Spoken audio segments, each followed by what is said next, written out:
How are you? This is Oliver Fernandez with The Imperfect Entrepreneur, and I'm excited to talk about being overwhelmed in the business. This past week was absolutely crazy for me. My wife was traveling for business, and I'm normally the one that's traveling for business, and I had to take care of the two kids by myself. We have a daughter who's 2 years and 4 months, and we have a son that's 4 months, and our nanny was traveling too on vacation, so it was all me. And this past week, I was on a call with one of my team members, and they were talking about, Oliver, I'm so overwhelmed. We got so many people calling. We got so many people showing up. We got so much. I'm like, wow. I get it. I hear you. She's like, I don't know how to do everything that I need to do. I don't know how to do my training. I don't know how to get this done. Would you have anything that can help me? Do you have any ideas? Do you have any strategies? Do you have any tactics that can help me get past this feeling of overwhelm and just having not even just the feeling of overwhelm, but actually being overwhelmed and having so much stuff to get done that it creates an anxiety. I said, very interesting. And trust me, I understand the feeling of overwhelm. I told her this previous story about my wife being traveling, telling her that, we got the two kids, telling her that there's always so many projects that are getting thrown onto my plate. There's things that I'm holding myself accountable to. There's things that business is holding me accountable to. There's things that my clients are holding me accountable to. There's so many things that I'm getting pulled in so many different directions. So I totally get it. Totally understand it. And the one thing that we can all control is how we respond to it. So I threw out the suggestion, like last year we had implemented a minimum charge that goes throughout the organization. And we've maintained that minimum charge, but some of our team members haven't been fully implementing it. And this needs to go across the board. I don't care if it's like cash and carry. I don't care if it's someone that we know. I don't care if it's it needs to go across the board. And the reason why we need to put it across the board is because though everything takes so much time. Everything takes time. And when those situations are popping up, oftentimes it's the people that want that $500 thing or that $700 thing or that $1,200 thing that actually consume the majority of our time, and they want this and that, and they're not happy with the color once it comes in, and it's just so much back and forth, and there's no reward for it because we can't add more team members with that sale. We can't build more into our team. We can't really even incentivize our team with that, because it's even if the person got all of that, it still doesn't provide for the tomorrow and the day after and the day after. So we got to have limits to our organization, and it allows us to elevate. So when we increase that flow, because that's what I also told her, is that in the beginning, we need to increase the flow. I'd rather be in a position of choking on the flow than not having enough flow. And we promised ourselves this last year. We said, we will never be in a position again when our subcontractors are coming to us and saying, hey, we need more work. We're always going to have more than enough work to continue to feed those people. So what does that mean? Well, we got to turn on the flow, and we have turned on the flow. Now we have the deals and the leads coming through. Now it's time to continue to elevate. So now if the leads that are coming through are now starting to overwhelm the existing capacity of our estimating team, we now need to continue to elevate our prices, as well as bring on new team members. But the only way we can afford to bring on new team members is if we are elevating our prices.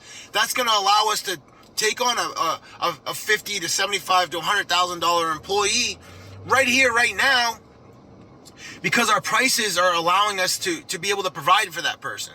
We can't take on that type of employee if we're not charging enough, or we're taking on all these small jobs that are not really helping us get to the result that we want to get to. And she was like, hey, Oliver, you know what? I know there was some resistance when we initially rolled this out. We're like, how can we charge a client $2,500 when the job is really $1,200?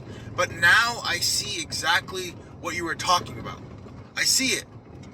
And the reason I see it is because now it's so overwhelming, and the level of detail and the requirements that we hold ourselves to so that we get the jobs right is the same whether it's a tiny job or a really big job. The really big jobs allow us to build our team up. The really big jobs allow us to continue to add team members so that we can actually even handle the smaller projects, you know? Like you can only do so much, and if those large projects help provide the team members, whereas those small projects, man, they just overwhelm you, and you're literally sprinting from one thing to the next thing to the next thing to the next thing. So the team totally related to it. They understood it.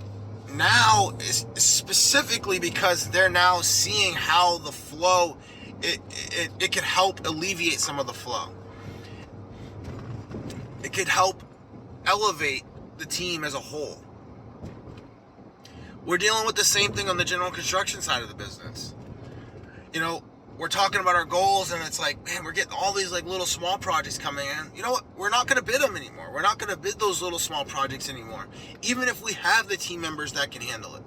Why? Because we were just awarded one of those small projects, and it still takes the same amount of project management to execute on those small projects as it does the large projects. You still have to have your QC meetings. You still have to have a superintendent on site. That superintendent on site is now doing a $126,000 job when I would love to have him doing a $2 million job or a $1.2 million job. Why? Because the end result, if we do everything the way we said we were going to do, is going to be much greater on that $1 million, $2 million, $5 million, $10 million job than it is going to be on that $126,000 job. And honestly, the requirement is the exact same, if not worse, because the level of detail that this facility manager is putting onto the project, he doesn't understand how to do things. So now we're actually babysitting and walking him through how he should be handling his architect and engineer. You know, I didn't create those drawings. He created those drawings. His team created those drawings. But now we're being held responsible for those drawings, and those drawings are not good. So we're telling him, you know, Mr. Facility Guy, that same question you're asking me actually needs to be directed to your other subcontractor, the designer. You need to ask him how he planned on to run the electrical. Because right now we're doing all this discovery work for you, when in reality you should have been doing this discovery work. And we do it all the time for our customers and clients. But it goes back to that original principle that we give so much to our clients, so we need to be on the projects that are actually going to produce the rewards at the end of the day. Like, we're going and searching around and discovering, doing research and discovery for all the electrical throughout this building. And it's like, it's a disaster to begin with, so we're spending countless hours doing it. And we're willing to do it because that's just who we are as people, who we are as contractors. It serves our mission. But at the end of the day, we need to make sure we're going after projects that are going to provide the end result that we're looking for, because that is also one of our core values, is results oriented. If we're doing things and we're not getting the results, then we need to change what we're doing. So like, what do we tell the team? We're not bidding any of these small projects. We're going to totally wipe it off our plate. What's that going to do? That's going to free up the estimating team. So now we can actually focus more time on the bigger projects, the projects we really want anyways. What else is that going to do? I don't need to load up on a bunch of superintendents to go and do all these little small projects. I'd rather load up on superintendents that can do the large projects. And honestly, it's hard to keep the attention of a really quality guy if he's just on a $126,000 job.